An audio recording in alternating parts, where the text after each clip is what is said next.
in to the Sandbox Love podcast. I hope you had a good weekend. Let's talk ball. The disaster in the desert. Let's talk about it. Whew. I really wanted to do this segment last week, but I looked at the schedule and I'm like, I think this is going to be an important weekend for the Phoenix Suns in the direction that they're hoping to go in, right? Because they had a big game on Friday night against Denver. I know, and they followed it back up now with a game against the Dallas Mavericks yesterday. Man, after watching both of those games, Phoenix don't want to win. That's all I can say. Phoenix don't want to win. Um, it just looked really bad, especially on Friday night. You can't give up 30, 20, and 20. Like Joker, he's an incredible player. He's obviously, in the MVP race again this year, but you can't give up 30, 20, and 20 and thinking that you're gonna do something in the playoffs. Phoenix, it was just a disappointing, performance on their part. They still played no defense. Bullenhauser still hasn't convinced them to play defense, and the reasons why playing defense now could help your roster and help your team and help team performance. Um, it was just bad overall. Like so bad that they brought Bradley Beal back into the starting lineup and still didn't make no difference. Like they still don't realize that somebody has to be a de facto point guard out there, either Booker or Beal, and it should be Beal. Like, come on now, right? So, there's no person out there that's trying to set guys up to get them into positions to score and get easy baskets. Everything is so difficult on the offensive end, but so easy for the other team on the defensive end. It's just a clusterfuck, to be honest with you. And it seems like Bud hasn't like galvanized the locker room. He's lost a couple of veterans possibly, and it just doesn't look good. It looks real scattered, right?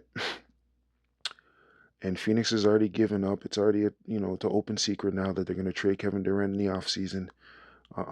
Their offense looks clunky at best. Their defense is non-existent. Like, where do you go from here? It's already been proven that Devin Booker can take a team to the NBA Finals if he's the focal point and you just put some elite role players around him, right? So, um, yeah, where does Kevin Durant go from here? Where do you trade him to?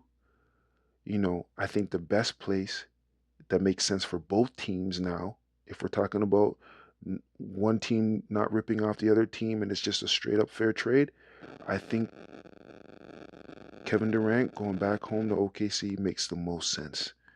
OKC off potentially offering maybe Chet Holmgren and 3 first rounders, right? I think that's a fair trade for Kevin Durant's services, in my personal opinion. You know, Phoenix Sun now replaces DeAndre Hayden with Chet Holmgren. He's a natural rim protector.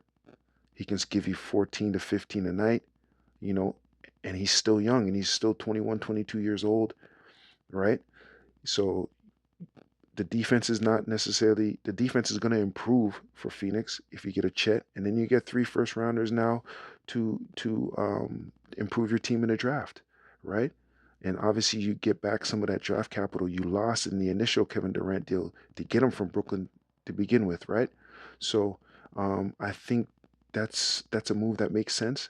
Obviously, the Miami Heats of the world make sense. Masai and Bobby Webster in Toronto. Oh, they love to hear a disgruntled superstar player on the waiver wire, right? That's the Raptors' go-to move, right? So I think the teams like Miami Heat and the Raptors are obviously in play. Another potential move could be Dallas, bringing back KD and Kyrie together. That went well in Brooklyn for the most part on the court, right? So that's another potential move. But I think the move that makes the most sense for Kevin Durant and the Phoenix Suns organization is trading him back home to the Oklahoma City Thunder. I think that's the best move, right? You get a young generational defensive player in Chet Holmgren, plus you get a few first round picks now to reset the culture and to draft. And I think for Kevin Durant now, you're a third option with with Jalen Williams already there as the Batman, the Shea, right? I think you're just a mercenary at this point, right? Not to say that you just sit in a corner and just shoot threes or whatever the case may be, but I still think that I think the pressure is off of you. There's less pressure now coming into that situation, right? Other than you being a veteran leader now and just helping the younger guys out on the team. I think that makes the most amount of sense. You still have Lou Dort now to play perimeter defense against the opposing player's best offensive player. I think it's just for KD, it's just less pressure, right? And obviously, OKC for the past 2 years have been the top of the Western Conference. So, there's your contender box checked already. But you know what?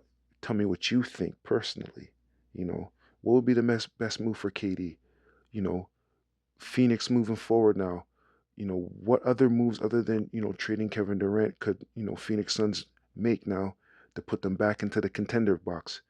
I don't know. Like, subscribe, share the podcast with a friend. Thanks for tuning in. Peace.